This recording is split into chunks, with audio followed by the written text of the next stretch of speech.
When I pulled the thing in the shop last night, this morning I noticed a big oil leak underneath of it. So we're going to investigate that. And then I got some fuel lines I'm going to replace on the engine.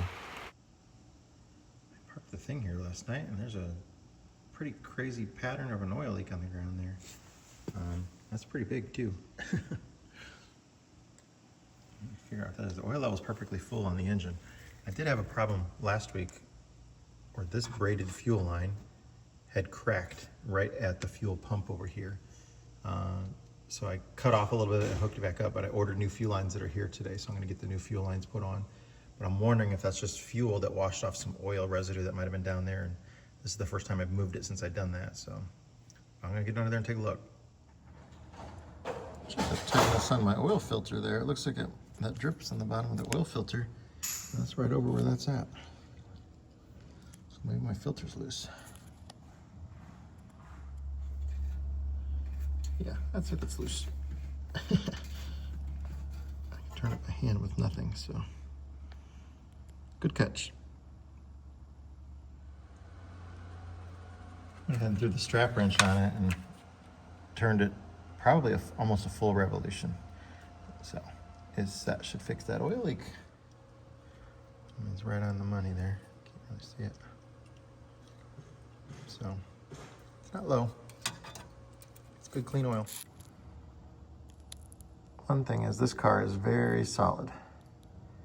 No rust.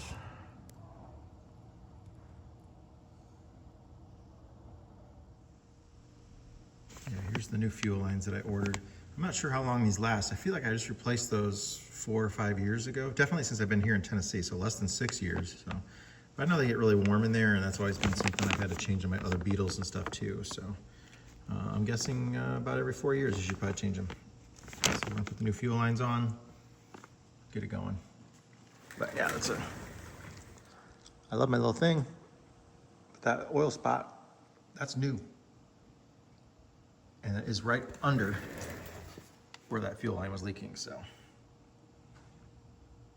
It's such a weird pattern too. That makes me think it was fuel diluted for it to be thin to flow like that. Okay, I'm gonna replace all these fuel lines in here, not just the one that cracked, because they're all the same age. So let's figure out the measurement on them.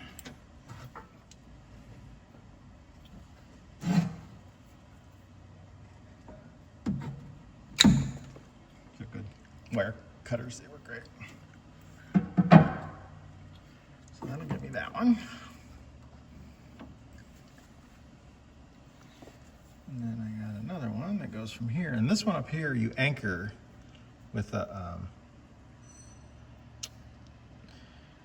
have a wire tied piece of metal going around the hose clamp that keeps it that way, because sometimes what I've been told is that little nipple that sticks out of that carburetor falls out and you can catch the engine on fire and you starve the engine of fuel and everything. So we're gonna go here.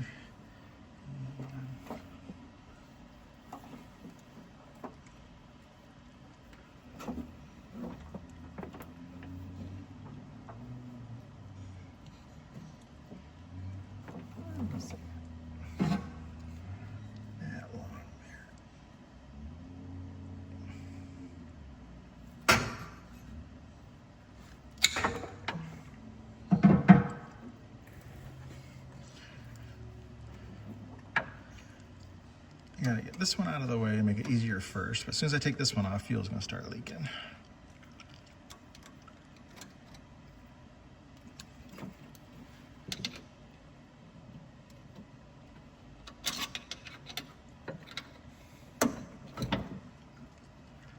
So, pinch it up here out of the way.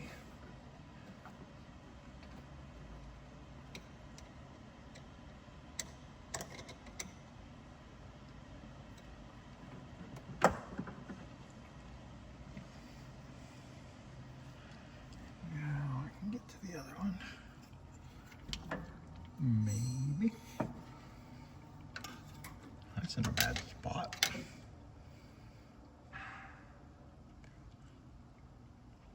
It's like I gotta pull my distributor to get to it.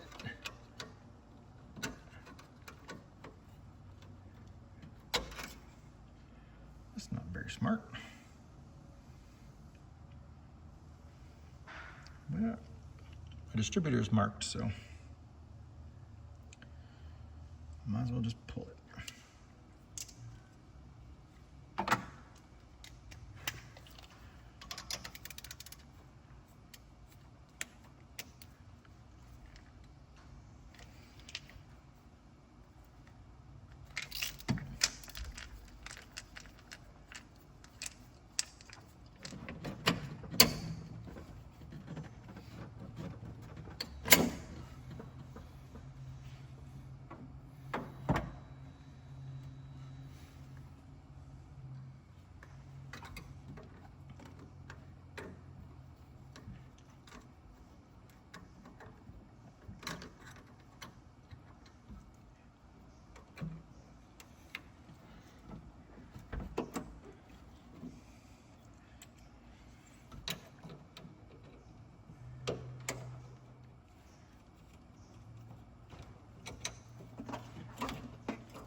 As a diesel mechanic, there's gonna be a very funny smell coming from my fingers today. Gasoline is not a normal thing.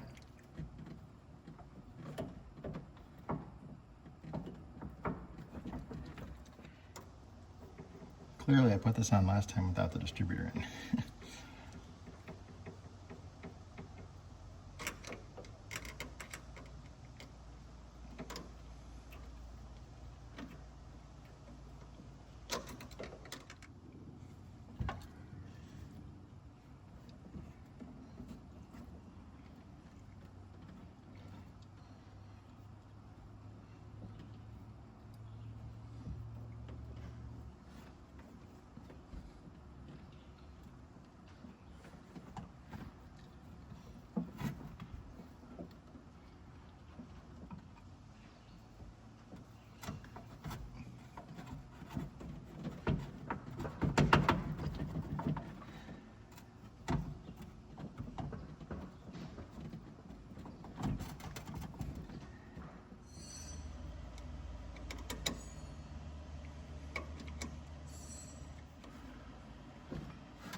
could take at least one shim out of that fan belt there so I can tighten the fan belt up just a little bit.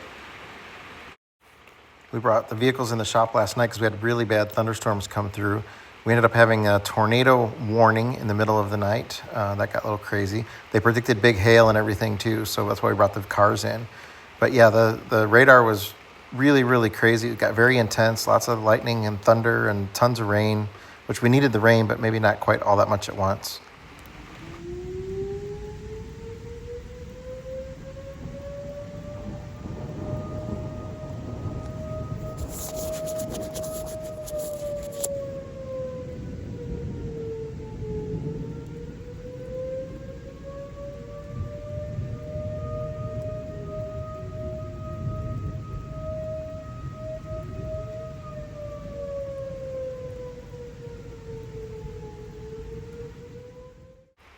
And then this is the radar for tonight. So we're getting ready to get really bad storms here again. So 2 nights in a row, horrible thunderstorms at nighttime. That sucks.